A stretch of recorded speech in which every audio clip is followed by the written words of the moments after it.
And welcome back to 23 ABC News at 5. We're joined by Congressman Kevin McCarthy tonight. Congressman, thanks for coming in. I want to begin tonight. There is new developments in North Korea. Just moments ago, China announcing that they've moved strategic forces to the border. What's going on there, and are we in this country at a position where we could become in conflict with North Korea at some points?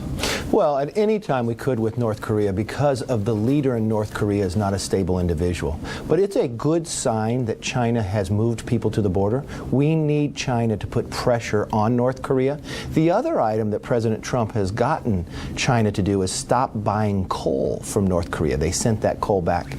Russia has now put some military people along the border as well because they don't want refugees going. I think pressure mounting on the leader of North Korea is a positive to show him that the rest of the world is lining up against what he's been doing with his weaponry. And obviously there was an issue in Syria. Strategic forces, that bombing there, the Tomahawk missiles. Do you think the president should have gone to Congress for approval on that? And what are your thoughts on that action? No, with that action, I believe the president already has approval for that.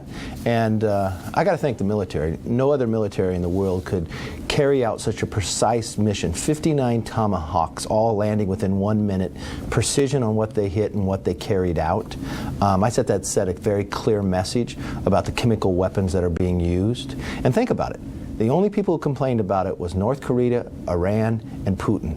Everybody else around the world actually celebrated the action and showing America back on the stage and actually leading in the moral issues of where we should. Yeah, and obviously the situation in Afghanistan, we're learning that mother of all bombs, as it's being called, was actually tested here in Kern County, kind of an interesting naval weapons, China Lake Naval Weapons Center. Lake Naval Weapons Center, yeah. So, yes. Obviously, do you feel like this country is fatigued of war? Do you feel like, given all that we've been through with Afghanistan and Iraq, do you think we're ready to become more entangled in foreign policy issues and in potential conflicts overseas? We can never untangle ourselves from foreign policy because it's important for America to lead.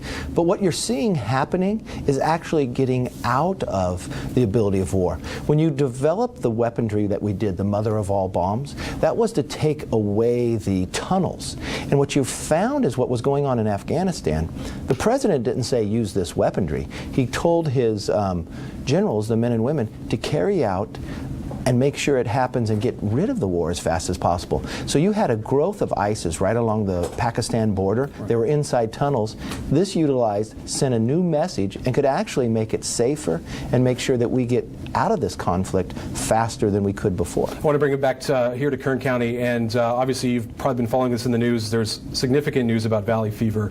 Numbers out by the Kern County Health Department this week showing that nearly 2,000 people last year have been infected. That's a 62% increase, the highest number of cases since 2012. Is there anything that can be done at the federal level? You were involved in 2013 with the symposium here in Kern County, but are we doing enough, and is there anything you can do to bring more attention to this issue? Well, we could always do more. What I did when I went to Congress, I created a Valley Fever Caucus. We went out and we were able to redesignate to actually be able to get funding. I brought the director of NIH and CDC actually here to Bakersfield, and that's why we were able to get $5 million, where we're doing a clinical trial right now on how to treat valley fever.